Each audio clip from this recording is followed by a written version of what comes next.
হৃদয়ে মুহাম্মদ, প্রেরণায় মুহাম্মদ, জীবনে মুহাম্মদ, মরণে মুহাম্মদ। হৃদয়ে মুহাম্মদ, স্মৃতিতে তায়েফ আমার, স্মরণে মুহাম্মদ,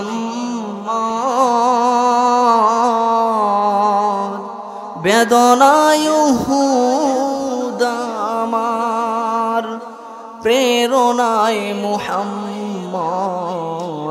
হৃদয়ে মুহাম্মদ, হৃদয়ে মুহাম্মদ, প্রেরণায় মুহাম্মদ, জীবনে মুহাম্মদ, মরণে মুহাম্মদ। হৃদয়ে মুহাম্মদ, কত ব্যথা কত জ্বালা সয়েছ যে তুমি, তোমারি খুনে লাল তায়েফের ভূমি। কত ব্যথা কত ভাবে সয়েছ যে তুমি, তোমারি খুনে লাল তায়েফের ভূমি। ফেরেশতা এসে যায় ধ্বংসেরই হুকুম, লৌহ মাখা মুহাম্মদ, প্রাণেতে হাসরাত। হে আল্লাহ দয়া কর এ তায়েফবাসী, ওরা চিনেনি তো আমি যে মুহাম্মদ। হৃদয়ে মুহাম্মদ, হৃদয়ে মুহাম্মদ, প্রেরণায় মুহাম্মদ, জীবনে মুহাম্মদ, মরণে মুহাম্মদ। হৃদয়ে মুহাম্মদ। আমি যে আয়াতে কারিমা তেলাওয়াত করেছি, এই আয়াতের মধ্যে আল্লাহ তাআলা ঈমানদারদেরকে ডাকছেন। কাদেরকে ডাকছেন? ঈমানদারদেরকে। আল্লাহ তাআলা ঈমানদারদেরকে ডেকে দুইটা শর্ত, কয়টা এই আয়াতের মধ্যে? এক নম্বরের শর্ত, তোমরা আমি আল্লাহকে ভয় করো এবং সত্যবাদীদের সংস্পর্শে যাও। এই কথাটাই আল্লাহ তাআলা কুরআনুল কারীমের মধ্যে বলেন, ইয়া আইয়ুহাল্লাযীনা আমানুত্তাকুল্লাহ,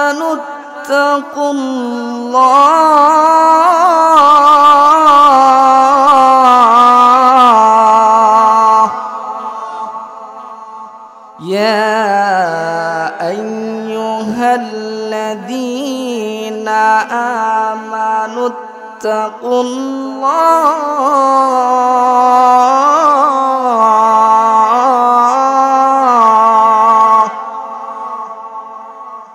ইয়া আইয়ুহাল্লাযীনা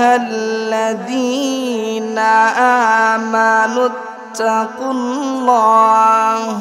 হাক্কা তুকাতিহি ওয়ালা তামুতুন্না ইল্লা ওয়া আনতুম মুসলিমুন।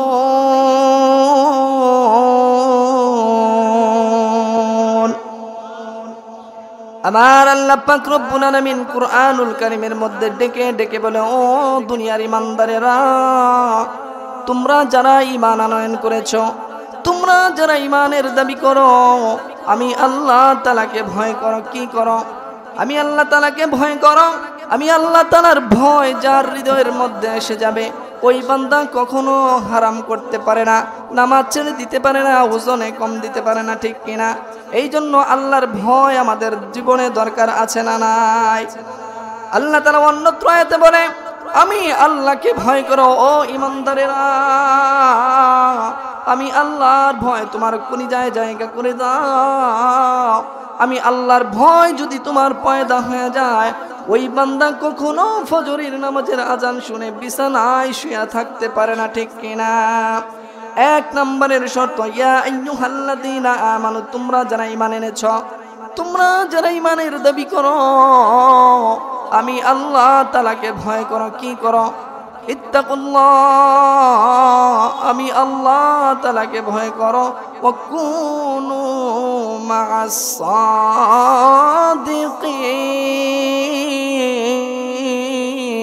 সাদিকিন, আমি আল্লাহ তাআলাকে ভয় করো এবং সত্যবাদীদের সংস্পর্শে সময় লাগাও।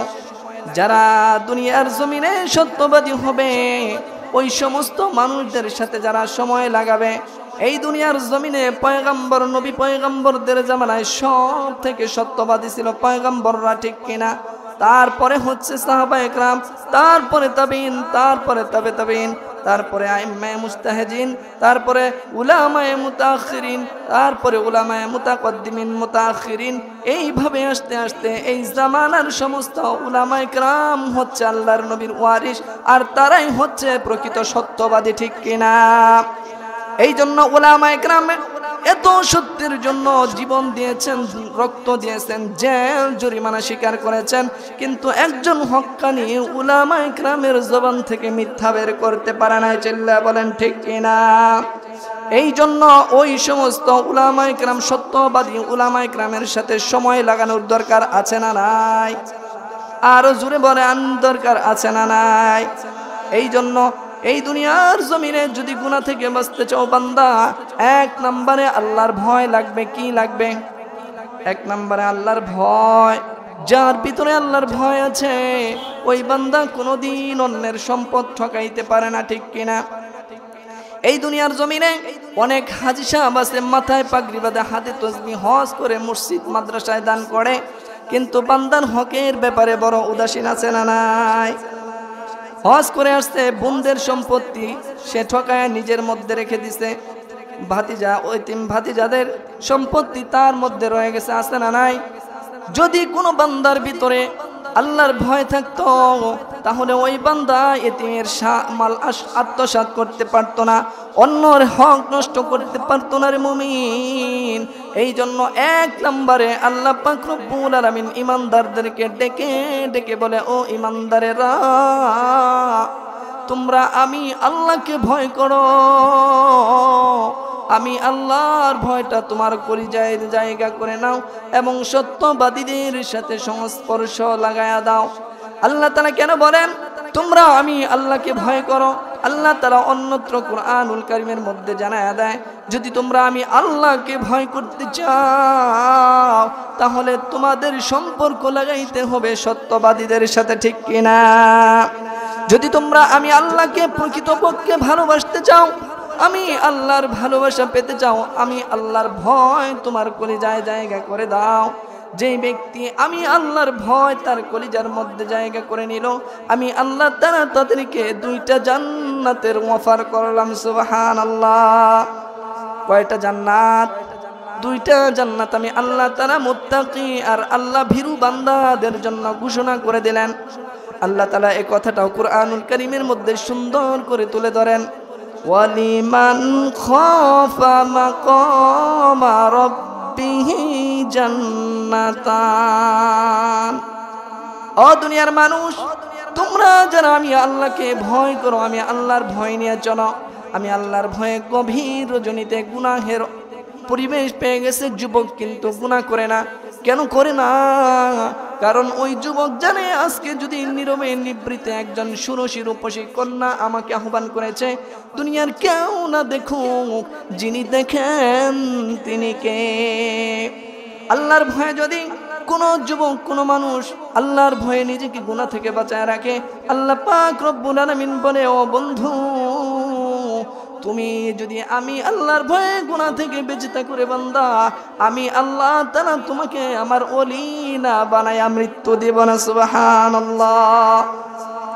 এই জন্য মুসলমান ভাইরা, আল্লাহর ভয় আমাদের জিন্দেগিতে দরকার আছে না নাই? আল্লাহর ভয়ে আল্লাহর ভয় যার দিলে থাকবে তাকে আল্লাহ তাআলা কি দিবেন? দুইটা জান্নাতের অফার করেছেন। এবার এই আয়াতের আলোকে মুফাসসিরিন ইকরামগণ এই আয়াতের ব্যাখ্যা করেন এইভাবে, এই দুনিয়ার জমিনের মধ্যে ন্যূনতম সামান্য এক জাররা পরিমাণ ঈমান নিয়ে যে আল্লাহর কাছে উঠতে পারবে, আল্লাহ পাক রব্বুল আলামিন ওই বান্দাকে এই দুনিয়ার 10 দুনিয়া সমান জান্নাত দিয়ে দিবে। সুবহান।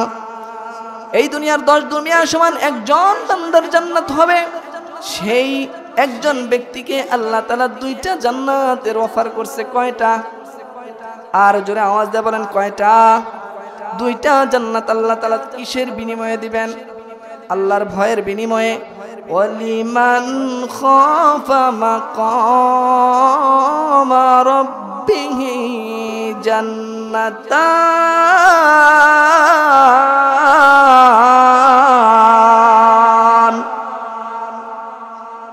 আমার আল্লাহ তাআলা বলেন, যেই ব্যক্তি আমি আল্লাহকে প্রকৃতপক্ষে ভয় করতে পারবে আর আমি আল্লাহর ভয় নিয়ে গুনাহ থেকে নিজেকে বাঁচিয়ে রাখবে, আমি আল্লাহ ওই বান্দাকে দুইটা জান্নাতের অফার করলাম।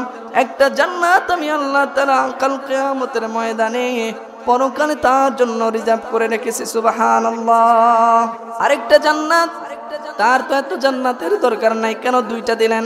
মুফাসসিরিন ইকরাম এইখানে এই কথাটা এইভাবে ব্যাখ্যা করেন, এই দুনিয়ার জীবনে সুখ শান্তি সফলতা কামিয়াবি দরকার আছে না নাই? আওয়াজ দিয়ে বলেন, দুনিয়ায় সুখ শান্তির দরকার আছে না নাই? এই জন্য আল্লাহ তাআলা বলেন, ওই জান্নাতের যত নিয়ামত আছে, যত নাজ নিয়ামত সুখ শান্তি আছে, আমি আল্লাহ পাক রব্বুল আলামিন এই দুনিয়ার জমিনে থাকা অবস্থায় ওই জান্নাতের সকল নাজ নিয়ামত সুখ শান্তি দিয়া আমি আল্লাহ পাক রব্বুল আলামিন ওই মুত্তাকি বান্দার ইহকালীন এই পার্থিব জীবনটাকে আমি আল্লাহ জান্নাতি জীবন বানায়া দেই। কি বানায়া দেই? জান্নাতি জিন্দেগি আমি দুনিয়ায় তাদেরকে দান করে দেই। দেখবেন একজন মানুষ লক্ষ কোটি টাকার মালিক, কিন্তু তার শান্তি নাই, তার ঘুম নাই, আরামের বিছানা অট্টালিকা, কিন্তু ট্যাবলেট খেয়েও ঘুমাইতে পারে না, কারণ তার ভিতরে আল্লাহর ভয় নাই। ঠিক কিনা? টাকায় কোনোদিন সুখ আনতে পারে না। চিল্লায় বলেন ঠিক কিনা? একজন দিনমজুর রিকশা চালক, আল্লাহর ভয় আছে তার ভিতরে, আল্লাহর ভয় আছে। এই আল্লাহর ভয় নিয়ে চলার কারণে দুইটা জান্নাতের মালিক হয়ে গেছে। একটা জান্নাত আল্লাহ তাআলা তার জন্য রিজার্ভ করে রেখেছেন, আরেকটা জান্নাতের সুখ শান্তি আরাম আয়েশ দিয়া ইহকালীন জিন্দেগিটাকে জান্নাতি জিন্দেগি বানায় দিয়েছে। সুবহানাল্লাহ। তাহলে আমরা এই জান্নাতি জিন্দেগি চাই কি চাই না? আমরা দুনিয়াতে শান্তি চাই কিনা? আখিরাতে মুক্তি চাই কিনা? আল্লাহর চিরসুখের জান্নাত চাই কিনা? যদি আমরা দুনিয়ার শান্তি আখিরাতের মুক্তি চাই, তাহলে আমাদেরকে কাজ করতে হবে একটা, কি? আল্লাহর ভয় নিয়ে নিয়ে চলতে হবে। কি নিয়ে চলতে হবে ভাই? আপনারা সবাই আল্লাহকে ভয় করেন তো? আমি যদি বলি, ও যুবক ভাই, ও বৃদ্ধ বাবাজি, আপনারা কি আল্লাহকে ভয় করেন? দুইটা হাত তুলে দেখান। আপনারা এক হাত না 2 হাত উঠায় দেখাবেন, ঠিক কিনা? কিন্তু যদি আমি ডাক দিয়ে বলি, ও যুবক ভাই, আল্লাহর ভয় দিলে তোমার আছে, মানলাম তুমি আল্লাহকে ভয় করো, আল্লাহর ভয় তোমার দিলে আছে, ও যুবক ভাই, ওই আল্লাহর ভয় নিয়ে তুমি তোমার মুখের দাড়িটা সুন্নত মোতাবেক ছেড়ে দাও, তখন কিন্তু ওই যুবক দাড়িটা রাখতে পারে না। প্রকৃতপক্ষে শুধু মুখের স্বীকারোক্তি দিয়ে আল্লাহর ভয় প্রকাশ পায় না। কোন যুবক যদি চিন্তা করে, আমার আল্লাহ মুখের মধ্যে সুন্দর করে দাড়ি দিয়েছে, এই দাড়িগুলা যদি আমি ক্লিন শেভ করি, আমার আল্লাহ নারাজ হয়ে যাবে, কষ্ট পেয়ে যাবে, এই ভয় নিয়ে যদি কোনো যুবক আমার মুখের দাড়িগুলা ছেড়ে দেয়, তাহলে ওই যুবকের আল্লাহর ভয় তার ভিতরে ফুটে ওঠে। আর আল্লাহ পাক রব্বুল আলামিন ওই সমস্ত যুবকদের জন্যই আল্লাহ পাক রব্বুল আলামিন ইহকালীন সুখ আর পরকালীন মুক্তির ঘোষণা দেয়। সুবহানাল্লাহ। ও যুবক ভাই, কোন জিনিস তোমাকে ধোঁকায় ফেললো? কোন জিনিস তোমাকে এরকম করে ধোঁকায় ফেললো রে যুবক? তোমার মতো কত যুবক এই দুনিয়ার জমিনে নিজের হাতে কত যুবককে কবরে নামাইলাম, কত যুবকের লাশ কুশল দিলাম, কত যুবকের লাশের এরকম করে জানাজা পড়লাম। ও যুবক ভাই, তোমাকে যদি তাবলীগওয়ালা সাথীরা যায় বলে, ভাই চলো একটু মসজিদে যাই, তুমি বলো আমার লুঙ্গি ঠিক নাই, আমার পায়জামা ঠিক নাই, ঠিক কিনা? যদি বলে হুজুর ইমাম সাহেব বলে চলে মসজিদে যায়, ইমাম সাহেবকে ধমকি দেয়া বড় যুবক, ও হুজুর আমাদেরকে একটু সময় দেন। ইমাম সাহেবের কাছে সময় চায়, ঠিক কিনা? কিংবা ধমক দেয়া দেয়, ও মিয়া এখনই কি নামাজের বয়স হয়েছে, দাড়ি রাখার বয়স হয়েছে, একটু বয়স হোক, চাকরি বাকরি করি, বিয়ে শাদী করি, তারপরে না মসজিদে যায় আল্লাহ আল্লাহ করব। এরকম যুবকের এরকম কথা, এরকম বাচন মাঙ্গি সমাজে আছে না নাই?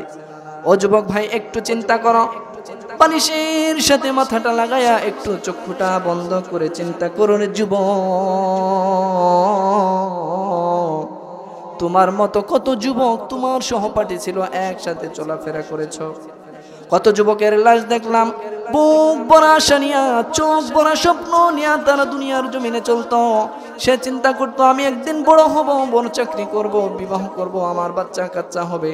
এই বুক ভরা স্বপ্ন আর চোখ ভরা এরকম করে আশা নিয়া, বুক ভরা স্বপ্ন নিয়া সমাজে চলতো। আর কত যুবককে এই রাস্তা থেকে এরকম করে রোড অ্যাক্সিডেন্টে মারা যায়।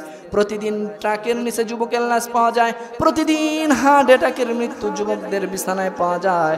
এই জন্য এক গবেষণায় পাওয়া গেছে বর্তমানে বৃদ্ধ মরার সংখ্যা কম, যুবক মরার সংখ্যা বেশি, ঠিক কিনা? এই জন্য ভাই এই কথা বলার কি কোনো সুযোগ আছে? হুজুর আমাদেরকে সময় দেন, আমার সময় নাই, আমার সময় নাই, এই কথা আমাদেরকে বলে। ও যুবক ভাই, ও বৃদ্ধ বাবাজি, তোমার আল্লাহর বেলায় সময় নাই, তোমার ব্যবসায় সময় আছে, বিবি বাচ্চার সময় আছে, মোবাইল চালানোর সময় আছে, তোমার চ্যাটিং আর ফিটিং করার সময় আছে। ও যুবক, আল্লাহ তাআলা ডেকে ডেকে বলে, ওরে যুবক, ও দুনিয়ার মানুষ, তোমার দুনিয়ার সব বেলায় সময় আছে, সময় নাই শুধু আমি আল্লাহর বেলায়, ঠিক কিনা? এই জন্য এই সময়ের মালিককে, আরো জোরে বলেন হায়াতের মালিককে, জীবনের মালিককে, আল্লাহ তাআলা আমাদেরকে হায়াত দিয়া, জীবন দিয়া, আল্লাহ পাক রব্বুল আলামিন আমাদেরকে বড় প্রেম আর মায়া মোহাব্বত দিয়া, ভালোবাসা দিয়া বানায়া এই দুনিয়ার মানুষকে আল্লাহ তাআলা বারবার মায়ার মোহাব্বতের সুরে ডাকেন, ইয়া আইয়ুহাল্লাযীনা আমানু, ইয়া আইয়ুহান নাস, ইয়া ইবাদি। আল্লাহ কুরআনুল কারীমের বিভিন্ন জায়গায় ইয়া আইয়ুহান নাস বলে ডাক দিছে। ও মানব মণ্ডলী, ইয়া আইয়ুহান নাস, ও ইমানদারেরা, ইয়া ইবাদি, ও আমার বান্দা, ঠিক কিনা? আমরা দুনিয়ার জমিনে কত গুনাহ করি, পাপ করি, কিন্তু আল্লাহ তাআলা কোরআনের কোথাও আমাদেরকে গুনাহগার বলে ডাক দিল না। আল্লাহ আমাদেরকে গুনাহগার বলে কিন্তু ডাক দেয় নাই, ঠিক কিনা?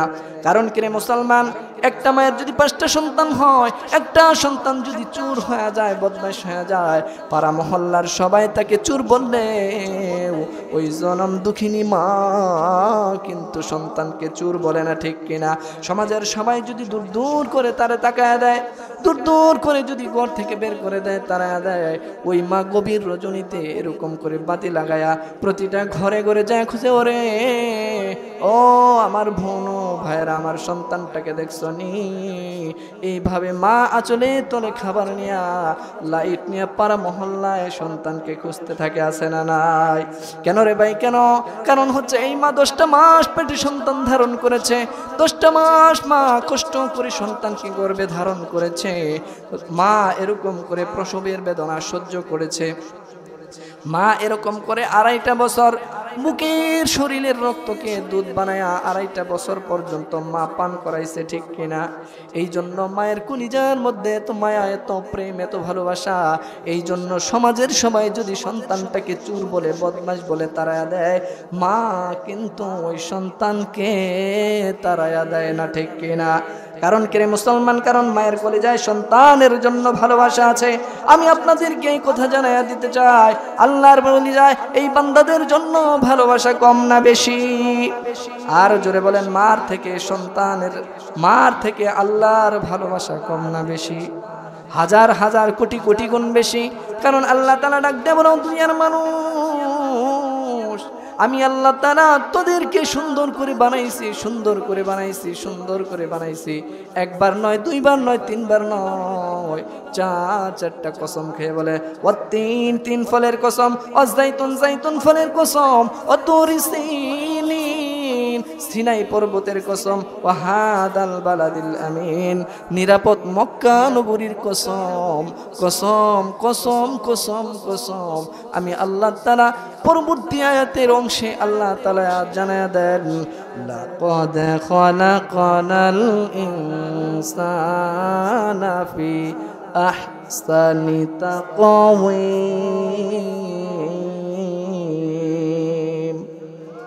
আমার আল্লাহ তাআলা ডাক দিয়ে বলেন, বান্দা তোরে অবশ্যই অবশ্যই উত্তম অবয়ব আকৃতি দিয়া সুন্দর করে আমি আল্লাহ নিজ কুদরতি হাতে বানাইলাম।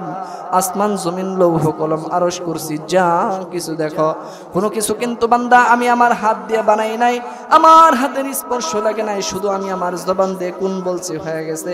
কিন্তু বান্দা তোরে প্রেম আর মায়া মোহাব্বত দিয়া ভালোবাসা দিয়া আমি আল্লাহ তাআলা কুদরতি হাত দিয়া তোরে বানায়া দিছি, ঠিক কিনা?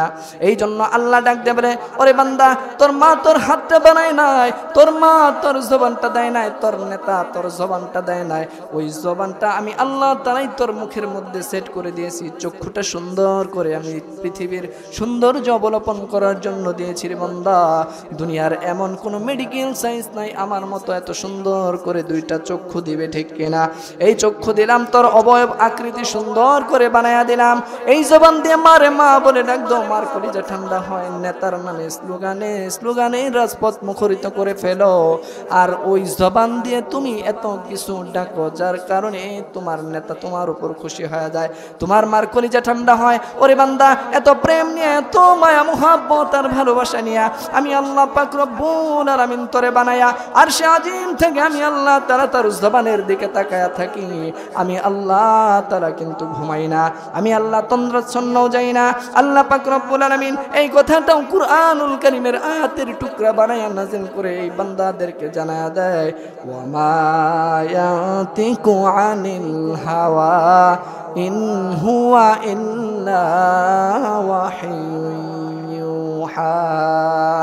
আল্লাহ পাক রব্বুল আলামিন এই দুনিয়ার জমিনে তার পয়গম্বরকে পাঠিয়েছেন। পয়গম্বর তার নিজের জবান দিয়ে একটা কথা উচ্চারণ করে নাই আমার রবের কথা ছাড়া, ঠিক কিনা? আল্লাহ রব্বুল আলামিন বান্দার জবানের দিকে তাকায় থাকে, আর ওই জবান দিয়ে বান্দা কখন আল্লাহকে আল্লাহ বলে ডাক দেয়, এই কথাটা শোনার জন্য আল্লাহ পাক রব্বুল আলামিন ওই বান্দার জবানের দিকে তাকায় থাকে। আল্লাহ পাক রব্বুল আলামিন কিন্তু ঘুমায় না। লা তাখুযুহু সিনাতুন ওয়ালা নাওম।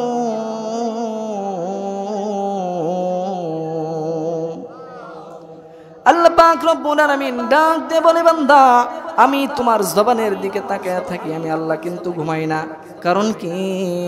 আমি বান্দা তোমাদেরকে দুনিয়ার জমিনে পাঠাইছি, না জানি কখন তোমরা আমি আল্লাহকে আল্লাহ বলে ডাক দাও। আর আমি আল্লাহ পাক রব্বুল আলামিন তোমার ডাকের জবানের ডাকের অপেক্ষায় আমি আছি। বান্দা তুমি আমি আল্লাহকে ডাক দিতে দেরি হয়, আমি আরশে আজিমে বসে বসে তুমি একটা ডাক দাও, আমি আল্লাহ তাআলা একবার সাড়া দেই না। হাদিসের মধ্যে আসছে, দুনিয়ার জমিনে যেই বান্দাটা আল্লাহকে প্রেম আর মুহাব্বত আর ভালোবাসা নিয়ে একটা ডাক দেয় আল্লাহ, আমার সাথে বলেন না আল্লাহ, আর জোরে আবেগের সাথে বলেন না আল্লাহ, দিলটাকে উজাড় করে বলেন আল্লাহ। এই যে আল্লাহকে দুনিয়ার জমিনে বসে আল্লাহ বলে ডাক দিছেন, আল্লাহ পাক রব্বুল আলামিন আরশে আজিমে বসে বসে একবার নয়, দুইবার নয়, তিনবার নয়, একটা বান্দার একটা ডাকের জবাবে আল্লাহ পাক রব্বুল আলামিন ৭০ বার ডাকের জবাব দেয়। আল্লাহু আকবার। এই জন্য এই আল্লাহর প্রেম আর ভালোবাসা কম না বেশি? এই জন্য বান্দা যে আয়াত আমি তেলাওয়াত করেছি, আয়াতের মধ্যে আল্লাহ তাআলা বলেছেন, বান্দা তোমরা যদি আল্লাহর ভয় তোমার কলিজার মধ্যে থাকে তারপরে তুমি গুনাহ থেকে বাঁচতে পারবা। যার হৃদয়ে আল্লাহর ভয় থাকবে না সে কিন্তু গুনাহ থেকে বাঁচতে পারবে না, ঠিক কিনা? এই জন্য এই গুনাহ থেকে বাঁচতে চাইলে সত্যবাদীদের সংস্পর্শে যাইতে হবে। এই ভয় শুধু একমাত্র সব থেকে যারা আল্লাহকে ভয় করে তারা হলো উলামায়ে কেরাম। আর জোরে বলেন ঠিক কিনা? আল্লাহকে যারা দুনিয়ার জমিনে সব থেকে বেশি ভয় পায় তারা হচ্ছে উলামায়ে কেরাম। এই কথাটা আল্লাহ পাক রব্বুল আলামিন বলে, ইন্নামা ইয়াখশাল্লাহা মিন ইবাদিহিল উলামা।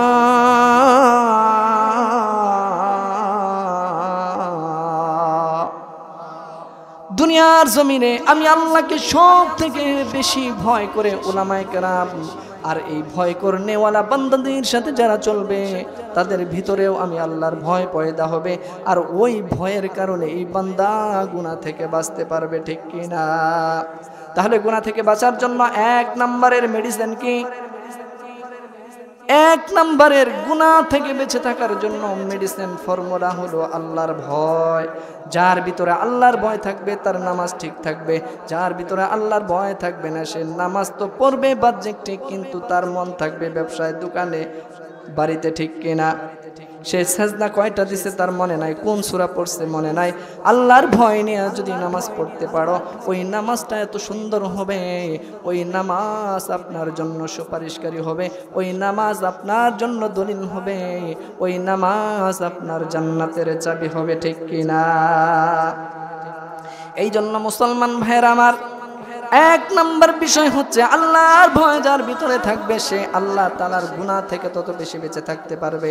আর উলামায়ে কেরাম এই দুনিয়ার জমিনে সব থেকে বেশি আল্লাহকে ভয় করে। এই জন্যই আল্লাহ পাক রব্বুল আলামিন এই আয়াতের শেষ অংশে বলেছে, ওয়াকুনু মা'আস সাদিকিন।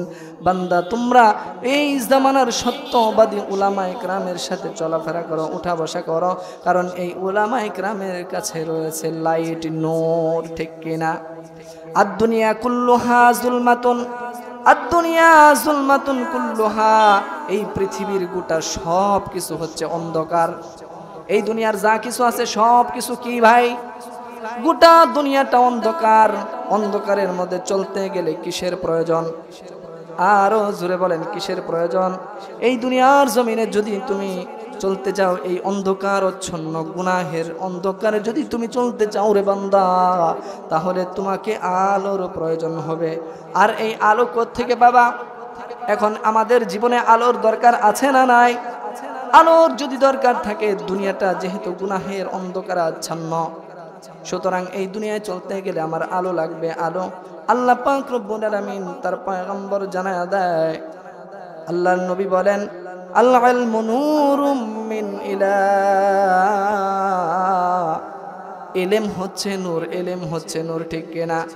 আল ইলমু নূরুম মিন ইলাহ। আল্লাহর পক্ষ থেকে দুনিয়ার জমিনে আলো হচ্ছে একমাত্র, ইলম হচ্ছে নূর। সুতরাং তুমি একজন আলেম হয়ে যাও। কি হয়ে যাও?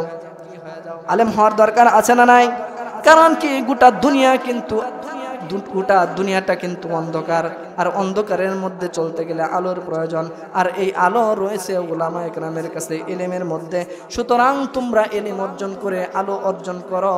এই অন্ধকার আচ্ছন্ন দুনিয়ার জমিনে যদি তুমি চলতে চাও, তাহলে অবশ্যই অবশ্যই তোমাকে আলোর দরকার আছে না নাই? এখানে যারা বসছেন, এখানে কয়জন আলেম আছেন? হাত উঠান। আছেন কেউ আলেম? অধিকাংশই কিন্তু আপনারা আলেম না। তাহলে আপনাদের কিন্তু দুনিয়ায়, এই অন্ধকার দুনিয়ায় চলার জন্য কোনো আলো নাই, ঠিক কিনা? তাহলে একটা বিষয় বুঝেন, যার কাছে দুনিয়ার জমিনে আলো আছে তারা আলো নিয়ে অন্ধকারে চলতে পারে, আর যার কাছে আলো নাই সে যদি চলতে যায় সে গাতায় পড়বে, ঠিক কিনা? গর্তের মধ্যে পড়ে যাবে। আমরা কি গর্তে পড়তে চাই না সঠিক রাস্তায় চলতে চাই? আর জোরে বলেন, সঠিক রাস্তায় চলতে চাই না গর্তে পড়তে চাই? যদি গর্ত থেকে বাঁচতে চাও তাহলে তোমার আলোর দরকার, আলোর প্রয়োজন। যদি তোমরা আলো অর্জন করতে চাও তাহলে ইলম অর্জন করতে আরম্ভ করো, ঠিক কিনা? এখন আপনাদেরকে বুঝাই, যদি তোমরা দুনিয়ার জমিনে এরকম করে আলো প্রয়োজন হয় তাহলে তোমাকে ইলম অর্জন করতে হবে। এখন তো ইলম অর্জন করতে পারি নাই, আলেম হইতে পারি নাই। দুনিয়ায় যদি তুমি চলতে চাও, নিজের কাছে আলো নাই, কিন্তু যার কাছে আলো আছে তার সাথে সাথে তারপরেও কিন্তু তুমি গন্তব্যে পৌঁছতে পারবে, ঠিক কিনা? এই কথার দ্বারা কি বুঝাইলাম? কুনু মা'আস সাদিকিন, ওই যে সত্যবাদীদের সাথে চলতে বলেছে, তোমার কাছে এলেম নাই, অর্থাৎ তোমার কাছে আলো নাই, যদি তুমি আলো বিহীন দুনিয়ার জমিনে চলতে পারবা না, সুতরাং তোমরা আলোওয়ালা এলেমওয়ালা আলোওয়ালা মানুষদের সাথে দুনিয়ায় চলো, ঠিক কিনা? সুতরাং এলেমওয়ালা আলোওয়ালা মানুষদের সাথে চলার দরকার আছে না নাই? এই জন্য নবীজি আলাইহিস সালাতু ওয়াস সালাম হাদিসের মধ্যে জানায় দেয়, কুন আলিমান, তুমি আলেম হও, আও মুতাআল্লিমান, কিংবা তুমি তলিবুল ইলম হও, আও মুআইনান, কিংবা তাদেরকে সাহায্যকারী হও, আও মুআইনান আও মুহিব্বা, ওয়ালা তাকুনিল খামিস, তুমি পঞ্চম প্রকার হয় না, ফাতাহলিক। নবীজি হাদিসের মধ্যে কি বললেন? কুন আলিমান, তুমি আলেম হও, আও মুতাআল্লিমান, কিংবা তলিবুল ইলম হও, আও মুআইনান, তুমি সাহায্যকারী হও। যদি তুমি আলেম হইতে না পারো, সামর্থ্য তোমার নাই, বয়স হয়ে গেছে, আও মুতাআল্লিমান, তুমি তালিবুল ইলম হয়ে যাও, সেই সুযোগও যদি তোমার না থাকে, আল্লাহ তাআলা চারটা অপশন রাখছে, চার দলের বিভক্ত যদি তুমি হইতে পারো, আল্লাহ পাক রব্বুল আলামিন ইহকালীন এবং পরকালীন জিন্দেগি তোমার সহজ করে দিবে। কয় শ্রেণীতে আল্লাহ তাআলা বিভক্ত হইতে বলেছেন এই হাদিসে? চার শ্রেণীর মধ্যে তোমাকে দলভুক্ত হইতে হবে। এক নাম্বার, তুমি আলেম হও। দুই নাম্বার, তুমি তলিবুল ইলম হও। আলেম হইতে পারো নাই, তলিবুল ইলম হইতে পারো নাই, তুমি তলিবুল ইলমকে সাহায্যকারী হও। তোমার সেই সামর্থ্য নাই, আও মুহিব্বান, তাদেরকে মুহাব্বত করে নেওয়ালা হও। যদি তুমি আলেমদের সাথে মুহাব্বত লাগায়া দাও, নবীজি আলাইহিস সালাতু ওয়াস সালাম বুখারীর হাদিস, আল মারউ মা মান আহাব্বা ওয়া আনতা মা'আল্লাযী আহবাবতা, দুনিয়ার জমিনে যারা আলেমের সাথে উঠা বসা করবে, আলেমদেরকে মুহাব্বত করবে, ভালোবাসবে, কাল কিয়ামতের ময়দানে, মুসিবতের দিনে, কঠিন হাসরের ময়দানে আমার আল্লাহ তাদের সাথে হাসর নাসর করাবে, ঠিক কিনা? এটা নবীজির কথা। ওয়ালা তাকুন খামিস, কিন্তু তোমরা পঞ্চম প্রকার হয় না, অর্থাৎ বিদ্বেষী হয় না, আলেম বিদ্বেষী হয় না, মাদ্রাসা বিদ্বেষী হয় না। তোমরা আলেমদের সাথে সম্পর্ক লাগায় দাও। এই আলেমদেরকে একটু মুহাব্বত করার কারণে কাল কিয়ামতের ময়দানে আল্লাহ পাক রব্বুল আলামিন ওই আলেমদের সুপারিশ দিয়া তোমাকে জান্নাতের মেহমান বানায় দিবে, ঠিক কিনা? আমরা আলেমদের সাথে সুসম্পর্ক রাখতে চাই কি চাই না?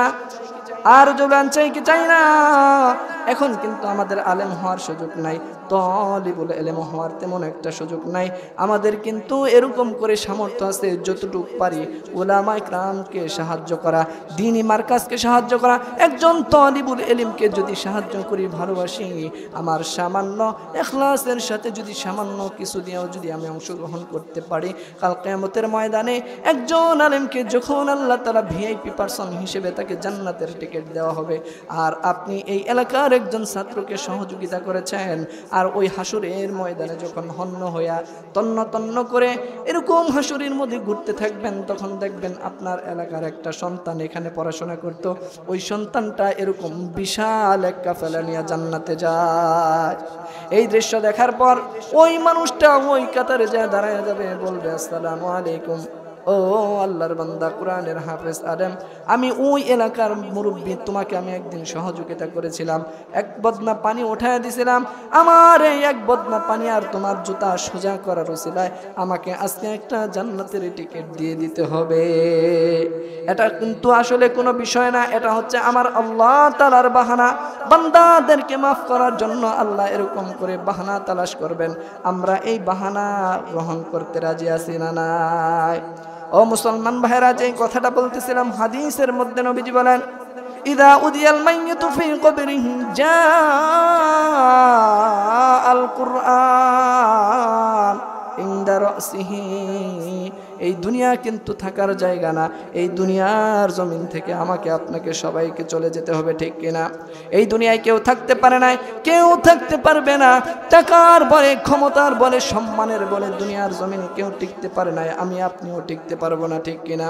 এই দুনিয়ার জমিনে এই এলাকা অঞ্চলে এমন অনেক মানুষ ছিল যাদের ধমকে এলাকা থরথর করে কাঁপতো, যাদের এরকম প্রভাব প্রতিপত্তি ছিল, যাদের ধমকে মাটি থরথর করে কাঁপতো, এলাকার মানুষ মানুষ তাকে জমের মতো ভয় পাইতো, এমন প্রভাবশালী লোক কিন্তু প্রতিটা এলাকায় থাকে, ঠিক কিনা? আজকে ওই সমস্ত প্রভাবশালী ব্যক্তিরা, মাটির মানুষ মাটিতে মিশে গেছে, তার কবরের উপরে গরু ছাগলে ঘাস খায়, ওই কবর থেকে কিন্তু ওই ছাগল গরু ছাগল তারা এবার মতো কোনো শক্তি নাই, ঠিক কিনা? ও মুসলমান ভাইয়েরা, আমার দিলটাকে নরম করে দাও। এই দুনিয়ার জমিনের অল্প জিন্দেগির হায়াতটা শেষ হওয়ার পর যখন তোমাকে কবরে রাখা হবে, এই দুনিয়ার জমিনে কিন্তু টাকা দিয়ে টেকা যায় না। যদি টাকার মানদণ্ডে, টাকার গরমে কেউ দুনিয়ার জমিনে টিকতে পারতো, আজও পর্যন্ত কারুন এই দুনিয়ার জমিনে থাকতে পারতো, ঠিক কিনা? কিন্তু কারুন সহ তার সম্পদ সহ আল্লাহ দুনিয়ার জমিনে ধসায় দিছে বেয়াদবি করার কারণে, আল্লাহর নাফরমানি করার কারণে। যদি ক্ষমতা দিয়ে দুনিয়ার জমিনে টিকে যাইতো, তাহলে আল্লাহ তাআলা নমরুদকে, ফিরআউনকে আজও পর্যন্ত দুনিয়ার জমিনে রাখতো, ঠিক কিনা? 1 বছর 2 বছর আর 17 বছর নয়, আল্লাহ পাক রব্বুল আলামিন ফিরআউনকে 400 বছরের রাজত্ব দিয়েছিলেন। তার রাজত্বের বাউন্ডারি ছিল সূর্য উদিত হওয়া থেকে নিয়ে সূর্য অস্তমিত যাওয়া পর্যন্ত। এত বিশাল সাম্রাজ্য পাওয়ার পরেও আল্লাহ তাআলা তাকে এরকম বেইজ্জতি করে নীল নদের পানিতে ইঁদুরের মতো চোবায়া আল্লাহ তাআলা সাইজ করেছে, ঠিক কিনা? নমরুদকে আল্লাহ তাআলা একটা ল্যাংড়া মশা দিয়া জুতা পেটা করে দুনিয়ার জমিন থেকে বিদায় করেছে। ও টাকাওয়ালা ভাই, ও ক্ষমতাওয়ালা ভাই, একটু সাবধান হয়ে যাও। তোমাকে আল্লাহ তাআলা টাকা দিয়েছে পরীক্ষার জন্য, তোমাকে টাকার মালিক, ক্ষমতার মালিক বানিয়েছে আল্লাহ পরীক্ষার জন্য। এই জন্য এই যে এমন একটা সুন্দর আলোচনার মজলিস, কোরআন হাদিসের আয়োজন করেছে, এই মজলিসে ওই টাকা কিন্তু তুমি কবরে নিয়ে যাইতে পারবা না। এই মজলিসে, এই মাদ্রাসা মসজিদে কিছু তোমাদের আখিরাতের জন্য রেখে যাওয়ার দরকার আছে না নাই? এই কবরে টাকা কি নিয়ে যাইতে পারবেন? কাফনের কোনো পকেট আছে? কবরে কোনো ভিআইপি আর সিআইপির ব্যবস্থা আছে? তুমি যত বড় ভিআইপি হও না কেন, তোমার কবরটাও হবে 3.5 হাত, তোমাকেও 3 কাপড় 5 কাপড় দেওয়া হবে, তোমাকে কিন্তু ভিআইপি আকারে তোমার কবর করা হবে না, ঠিক কিনা? এই জন্য এই দুনিয়ার জমিনে তুমি যদি কবরের মধ্যে তোমার সঙ্গীত দরকার হয়, সফর সঙ্গীত দরকার হয়, এই যে আমি সাগর দিঘি থেকে এখানে এসেছি, আমার সাথে একজন সফর সঙ্গী এসেছে, ঠিক কিনা? কারণ কি, আমি আমার ভয় আমার না জানি কি হয়ে যায়। আমি আসার সময় পানি নিয়ে আসছি, সামান্য খাবার খেজুর নিয়ে আসছি, কাপড় চোপড় নিয়ে আসছি। সাধারণ এই সাগর দিঘি থেকে ধনবাড়ি আসা পর্যন্ত আমার যদি একজন সফর সঙ্গী লাগে, আমার যদি পানি লাগে, খাবার লাগে, কাপড় লাগে, ও মুসলমান, ওই কবরের লম্বা চূড়া সফরে তোমার কি এরকম করে সফর সঙ্গীর দরকার আছে না নাই? খাবারের দরকার আছে না নাই? পোশাকের দরকার আছে না নাই? যদি তুমি পোশাক পাইতে চাও, খাবারের ব্যবস্থা করতে চাও, সফর সঙ্গী করতে চাও, নবীজি আলাইহিস সালাতু ওয়াস সালাম হাদিসের মধ্যে জানায়া দেয়, ইদা উদিআল মাইয়িতু ফি কবরিহি জাআল কুরআনু ইনদা রাসিহি। যদি যখন কোনো বান্দাকে কবরের জমিনে শোয়ানো হবে, কবরের জমিনে শোয়ানোর সাথে সাথে আল্লাহ পাক রব্বুল আলামিন একজন সুদর্শন যুবকের আকৃতি দিয়া একজন তার কবরের সফর সঙ্গী হিসাবে তার মাথার কাছে এসে বসে যাবে। ফেরেশতারা যখন ওই কবরের মধ্যে প্রবেশ করতে চাইবে, ওই ফেরেশতা এরকম করে ফেরেশতাদেরকে আটকায়া দিবে, ও ফেরেশতারা, তোমরা আমার বন্ধুর কবরে যাইতে পারো না। দুনিয়ার জমিনে আমার বন্ধু বড় কষ্ট ক্লেশ করে এসেছে, আজকে আমার বন্ধু এখানে ঘুমাবে, কেউ ডিস্টার্ব করতে পারবে না। ফেরেশতারা জিজ্ঞেস করবে, তুমি আবার কে? বলে, আমার পরিচয় জেনে লাভ নাই, তোমরা আল্লাহর ফেরেশতা, তোমাদের ক্ষমতা আছে, পাওয়ার আছে, কিন্তু তোমরা আমাকে চেনো না। তোমরা তো আল্লাহর সামান্য বানানো একটা মাখলুক, আর আমার পরিচয় জানোনি, আমার পরিচয় জানোনি। বলে, তুমি কে? আমি কুরআন জবাব দিয়ে বলবে, আমি হচ্ছে আল্লাহর জবানের কালাম, আমি সরাসরি আমার আল্লাহর কালামের জবান, আর তোমরা আল্লাহর বানানো ফেরেশতা। সুতরাং যাও যাও, আমার বন্ধুকে তোমরা ডিস্টার্ব করো না। যদি তোমাদের কাছে কোনো জিজ্ঞেস করার কোনো কিছু থাকে, আমি কুরআনকে তোমরা জিজ্ঞেস করো। বলে, না না, একজনের জবাব আর একজনে দেওয়া যায় না, তাহলে তুমি কখন যাবা? তারপরে আমরা এসে তার সওয়াল জবাব করব। বলে, তোমরা চলে যাও, আমার এই বন্ধু ঘুমাবে, এরকম করে শত শত বছর ঘুমাবে। আমার এই বন্ধুকে জান্নাতে না নেওয়া পর্যন্ত আমি আমার বন্ধু থেকে আলাদা হব না। আমার এই বন্ধু দুনিয়ার জমিনে কষ্ট করেছে, রাতের বেলায় ঘুমাইতে দেই নাই, এরকম করে তাকে এরকম করে খাবার খাইতে দেই নাই, আমাকে কষ্ট করে বুকে লালন করেছে, রাত জেগে জেগে তেলাওয়াত করেছে, তেলাওয়াত করতে পারে নাই, মাদ্রাসাকে মুহাব্বত করেছে, কোরআনকে মুহাব্বত করেছে, কোরআনওয়ালাদেরকে মুহাব্বত করেছে। এই জন্য আমি আল্লাহ পাক রব্বুল আলামিনের জবানের কালাম, আমি আল্লাহর জবানের কালাম হইয়া আমি আমার এই বন্ধুর সফর সঙ্গী হয়ে গেলাম। আমার এই বন্ধুকে জান্নাতে না নেওয়া পর্যন্ত আমার বন্ধু থেকে আমি জুদা হব না। এই জন্য এই কোরআনকে সফর সঙ্গী বানাইতে চাই কি চাই না? আর জোরে বলেন, কোরআনকে সফর সঙ্গী বানাইতে চাই কি না? ওই কোরআন আপনার কবরের সওয়ালের জবাব দেখ, এটা চান কি চান না? কোরআন আপনার হাসরের ময়দানে আল্লাহর সাথে তর্ক করবে, বলবে আল্লাহ আমি যদি তোমার জবানের কালাম হয়ে থাকি, আমার সুপারিশ তোমার বান্দার ব্যাপারে কবুল করতেই হবে। আর আমি যদি তোমার জবানের কালাম হয়ে থাকি, আল্লাহ এই বান্দা আমাকে মুহাব্বত করেছে, ভালোবেসেছে, সুতরাং আমার সুপারিশ কবুল করে তোমার এই বান্দাকে তুমি জান্নাতের ফয়সালা করে দাও। সুবহানাল্লাহ।